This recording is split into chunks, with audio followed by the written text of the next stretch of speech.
Hello, welcome to Colton Comics Indie Comics Spotlight, the go-to spot for the best comics flying under the radar of the big two.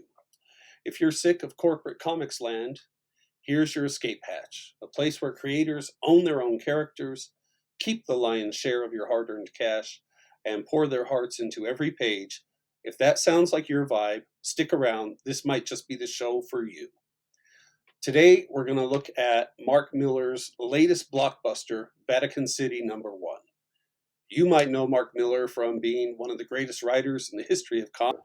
You may remember me from such movies as Cry Yuma and Here Comes the Coast Guard, The Revenge of Abe Lincoln, and the wackiest covered wagon in the West. Buck Henderson, Union Buster, and Troy and Company's Summertime Smile Factory. Handle with Care, Today We Kill, Tomorrow We Die, and Gladys the Groovy Mule.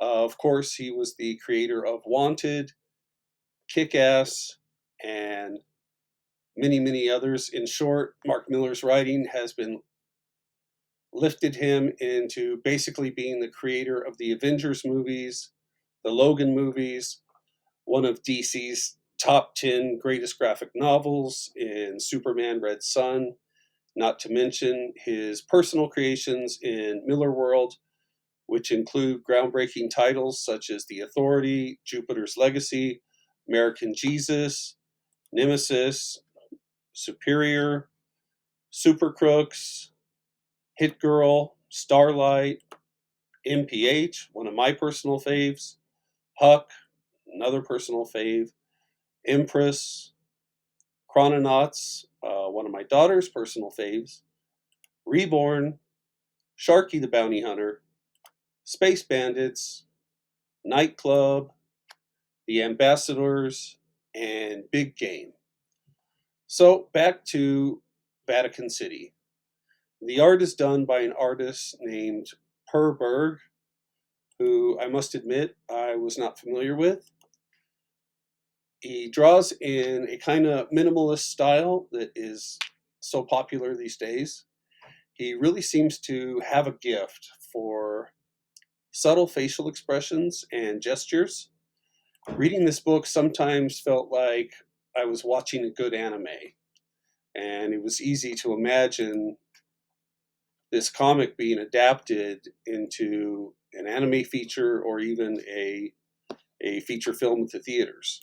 Now, the story is about vampires basically taking over the whole world, and the only place they haven't taken is Vatican City. When I heard about this book, I thought it would be about the elite Swiss Guard versus vampires, which sounded interesting enough. Spoiler alert, if you want to miss the spoiler alert, go ahead and click ahead about 5 or 6 seconds. Anyways, that notion is quickly dispelled. The Swiss Guard are all dead right away, as far as I can tell. And as we go forward in the book, the vampires are wearing some type of sunlight protective suits, and they start murdering and dominating the human population in midday, which, at first I thought that was a mistake because we weren't sure what they were wearing. And of course, you can tell from the coloring, it's very bright and sunny out. The main character is Guido Cavelti, who happened to be in the Vatican to interview for a position with the Swiss Guard when the vampire uprising happens. He engages in some action to stop some bad things from happening, but ultimately the vampires are still trying to break into the Vatican because there is someone in there who they want to get out. Who that is, you're going to have to buy the book to find out. I don't want to give away too many spoilers. I actually got the very last issue today at my local comic shop, and I understand your comic shop can still order them, so Dark Horse is not completely sold out.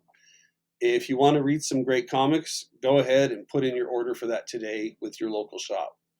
Also, make sure to visit millarworld.com to keep up on all things Mark Millar.